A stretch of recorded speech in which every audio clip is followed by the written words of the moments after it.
Welcome to the Inside Carolina podcast. I'm your host, Tommy Ashley. We're sponsored by Johnny T-Shirt, johnnytshirt.com. Of course, rate us, review us, subscribe, all that good stuff. I've got a threesome here tonight. We need three to talk about this 91-73 fanny whipping of Duke by North Carolina. I'm going to go to Dewey Burke first. Michael Brooker, of course, is with me as well if you're watching on YouTube. Dewey, I'm not sure that a Duke Carolina game in this season and this time frame could end it any better for North Carolina. No, that's right. It feels great to get a sweep, and you feel really good for the seniors. You feel really good for Garrison especially. And I think everybody's heart broke a little bit when he went down and rolled his ankle, just thinking that he might miss his last home game. So I was thrilled to see him come back and thrilled to see him play well. Knocked down a three from the top of the key, so he had it going. He felt good. And other than the turnovers, and sorry, my kids are super excited too about the win, so you might hear them. Other than the turnovers, we really played well. Shot the ball great. Really controlled the game. We were more physical than them, and boy, it could have been about 30 plus if we took a little bit better care of the ball. So we're better than them this year. There is no question in that. No question about that. And I'm glad we showed it. I'm glad this wasn't a nail biter. I'm glad we didn't let them really get any kind of confidence to think they can make this a game. Mike, looking at the emotion there at the end of the game, of course, it's always emotional before end games, emotional. Carolina's beaten Duke. Garrison comes out. What are you thinking as a former Carolina player, given how this Carolina family thing works?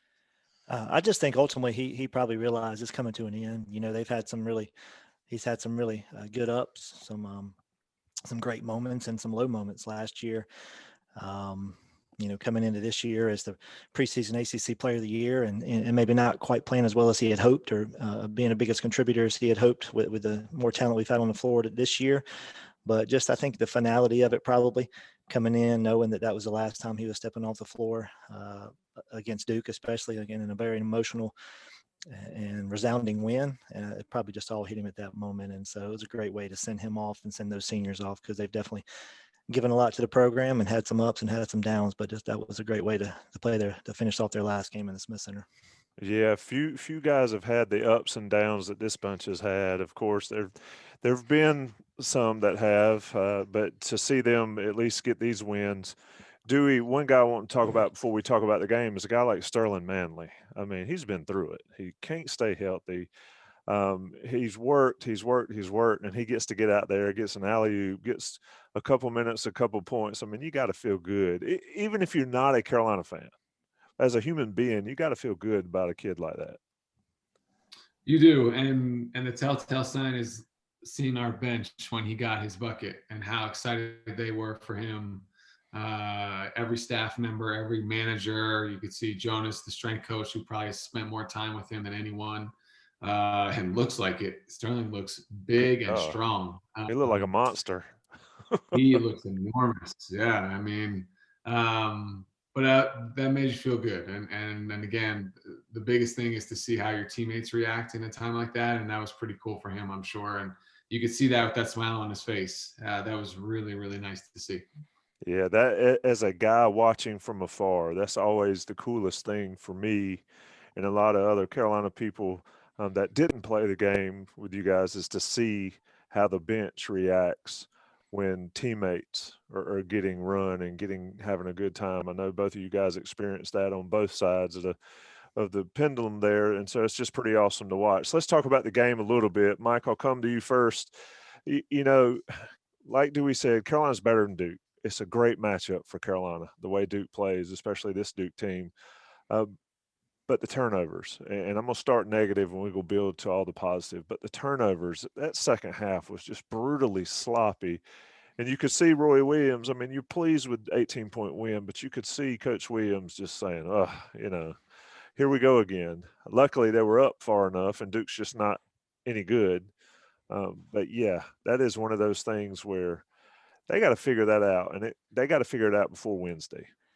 Oh, definitely. Yeah. I mean, that could have easily been, like, as Dewey stated earlier, a 30-point win. And, it's hard to be too negative of an 18-point win. But like you said, it could have been worse. We could have put them probably the biggest one of the most lopsided losses in the series, which would have been awesome. But nonetheless, just even when it wasn't a turnover, sometimes it was just hurried shots, coming down, 2-on-3 or 1-on-3 or whatever, and just took some shots that were just kind of not very characteristic of how you're going to play when you're trying to, I don't say milk a lead, but you also want to make sure you're getting good shots and being efficient offensively and whatnot. So yeah, 20 turnovers was too many. Second half, like you said, was relatively sloppy at times, but just took advantage of our size in the post down there, and Walton hit some big shots, and we'll talk obviously more about some of the perimeter guys and their contributions. Yeah, let's start with Caleb Love, Dewey. He was really good in Cameron. He was really good tonight. The turnover's a little bit of an issue there and the sloppiness, but he hit some big shots. He hit a couple threes. Another 7-assist night. What is it about Caleb Love and Duke? He's gotten better as the season's gone on, but his two best games have been against Duke. I think he's taken a little bit personal when he goes up against those guys. A little more emotion from him, a little more attitude in both of the matchups against the Blue Devils, and attitude in a good way. Some more swagger that he played with. He seems to really build off of hitting a shot or two early. When he makes a three or a jumper early, it seems to give him confidence, and he plays with a little more mojo. And he did have 4 turnovers. I really think he should have had 2. I thought 2 of the turnovers they called on him, which were walks or getting bumped out of bounds, were fouls that they didn't call. So we'll give him a little bit of a break. 7-2 assist to turnover ratio is really good. But he was terrific. He got to the rim. He attacked the glass. He made his free throws, made a couple outside shots, made a great pass on a penetration baseline to Mondo that he ended up missing, but Walker finished. He did a really good job running the show overall. And this is who we thought we were getting. I hate continuing to say that, but this is what he's so capable of. And he makes a great play in transition offensively, comes down in and out, pulls it from the elbow, comes right back down on defense, puts a bunch of pressure on and forces a turnover. Those are the things he's capable of when he's locked in and playing well. He's just had stretches where he goes 0 for 6, 0 for 8 and turns it over 4 times, and it obviously affects him. So we'll see the Caleb we get now that we're in the postseason, but this is how good he can be. Yeah, and the fact that as he goes, so does Carolina. Probably more so than any player I can remember in at least recent history. I don't remember Carolina being so reliant, especially on the freshman, which puts that much more pressure on him. But he, again, aside from the turnovers, and I agree with you, if you two-hand shove somebody out of bounds, it's got to be a foul of some sort. Brooke, you mentioned Kerwin Walton, and I continue to think back, and I said this on the Inside Carolina Live earlier today with Joey Powell. Where would this team be without this guy?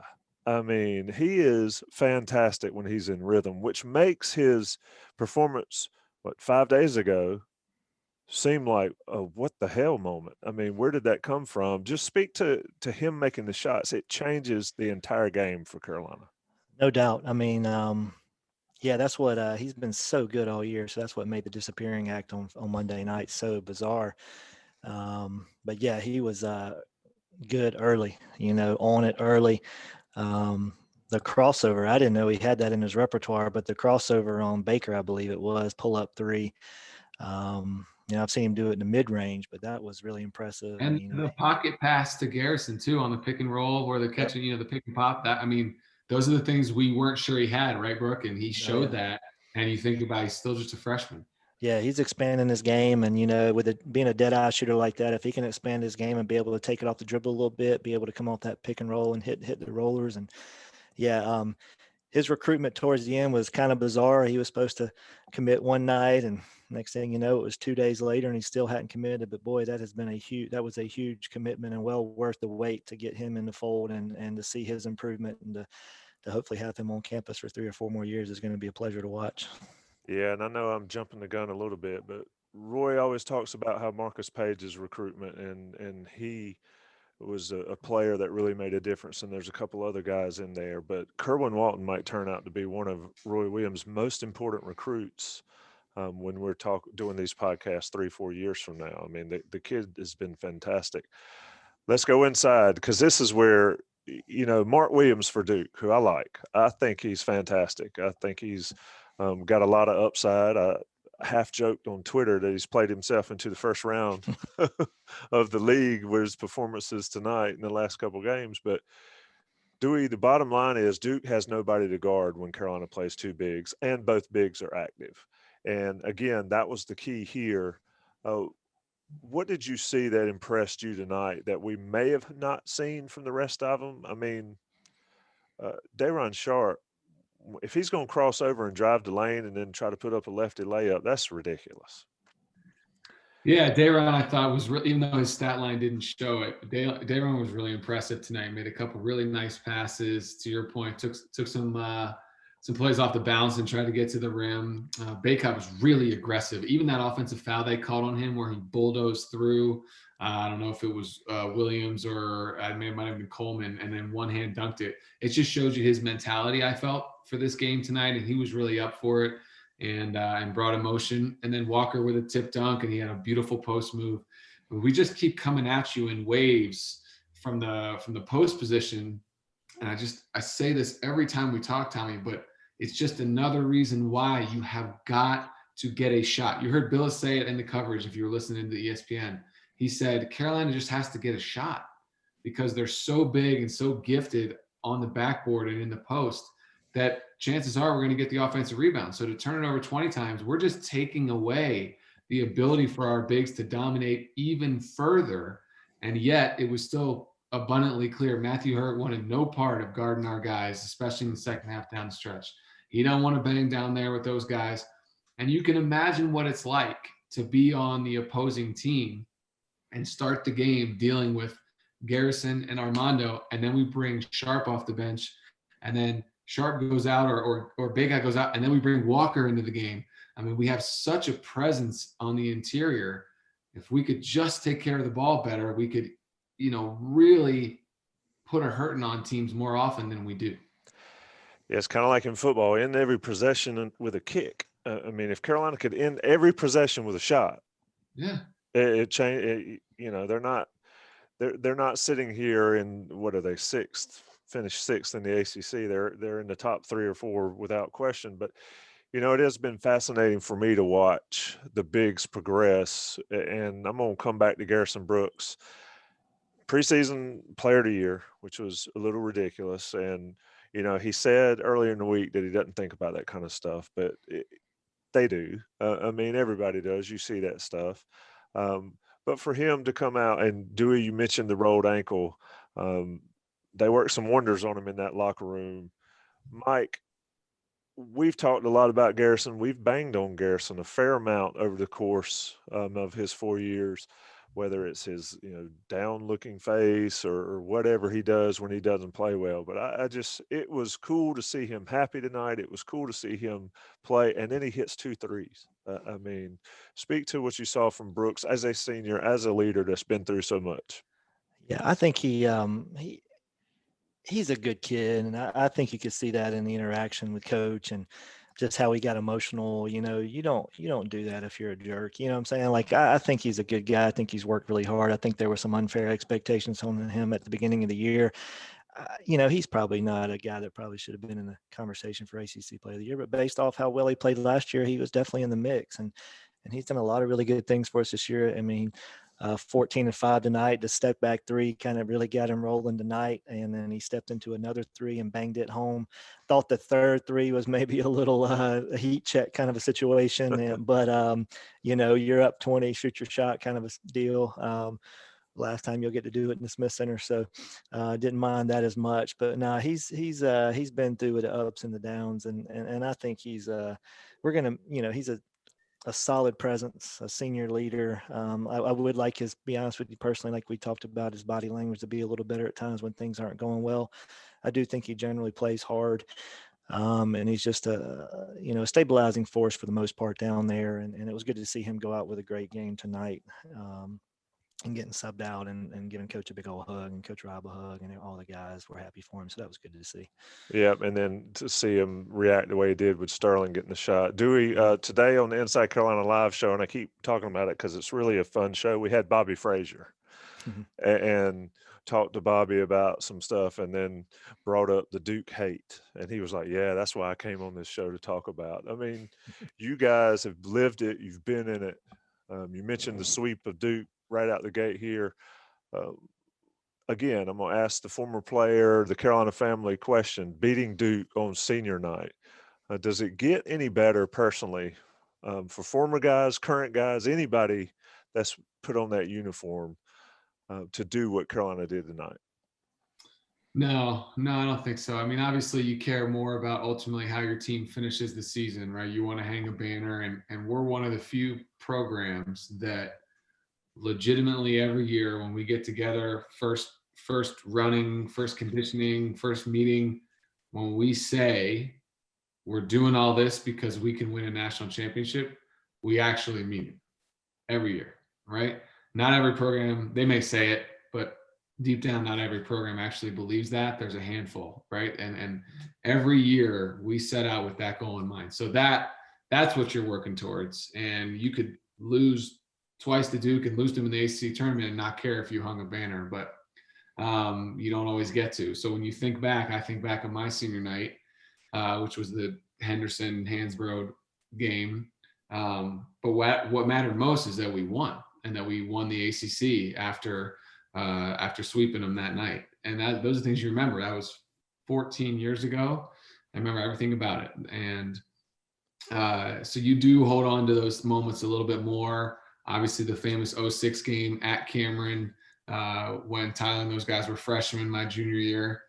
You'll never forget it. You remember everything about it. So it is different when you play them. And, I think you got to be honest. The players change that Duke has, but Krzyzewski's always there. And there's just, if you're a Carolina guy, you just don't like him. You just don't like him.